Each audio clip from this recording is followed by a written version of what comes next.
All right, let's just jump right into one of the most mind-bending architectural feats on the entire planet, the Kailash Temple in Ellora, India. I mean, for centuries, this place has just left people speechless, sparking some of the wildest theories you can imagine about how it was even built. You've probably heard that clip, right? When a place makes someone like Joe Rogan just pause and marvel at the simple fact of its existence, you know it's something special. And he's 100% right. This isn't a temple built on a mountain. It's a temple that is the mountain, carved right out of it. So to make this happen, workers had to remove an estimated 200,000 tons of solid rock. To put that in perspective, today you'd need something like 10,000 huge dump trucks just to haul away that much stone. The scale of this operation is it's hard to even wrap your head around. And that right there is the million-dollar question. How in the world did people, 1,200 years ago, with just the most basic hand tools, pull off something that would be a massive challenge even for us today? Okay, so before we get to the answer, you really have to appreciate the problem itself. Let's break down the specific challenges that make the Kailash Temple seem so, well, impossible. First thing you need to know, the Kailash Temple is the biggest monolithic structure in the world. And what that means is it's made from one single, gigantic piece of rock. A study back in 1982 even confirmed it. There are no joints, no mortar, no blocks stacked together. It's all one seamless piece of stone. So when you lay out all the facts, the puzzle just looks staggering. First, you're dealing with basalt, which is seriously hard rock. Then, they built it from the top down, which sounds completely backwards. Right?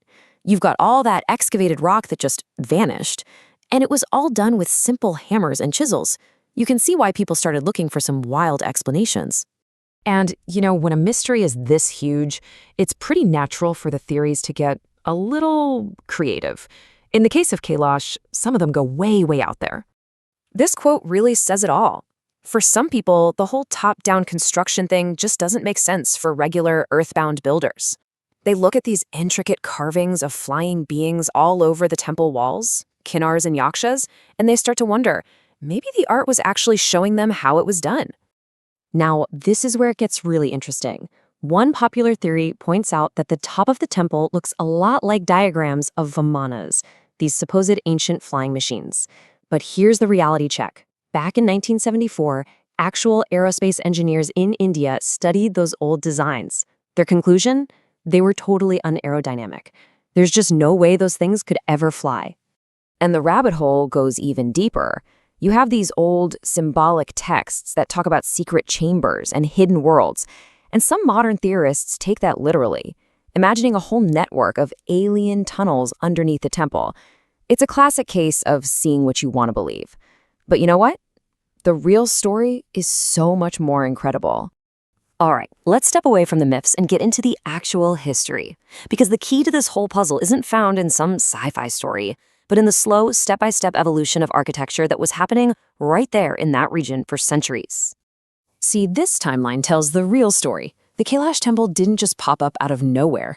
For about 200 years, another dynasty, the Chalukyas, had been absolutely perfecting the art of rock-cut temples. So when the Rashtrakutas conquered their land, they didn't just get territory, they inherited generations of architectural genius. The Kailash was the epic grand finale of all that accumulated knowledge. In fact, you can see their practice runs right next door. Caves 11 and 12 at Ellora are also these amazing multi-story buildings carved straight out of the cliffside. They were proof of concept. The builders proved the techniques worked on a smaller scale first. So building Kailash wasn't some crazy leap of faith. It was the next logical, masterful step. This was evolution, not a revolution. So, if aliens didn't build it, how in the world did they actually pull it off? This is where we get to see the absolute brilliance of 8th century engineering in action. It's just so clever.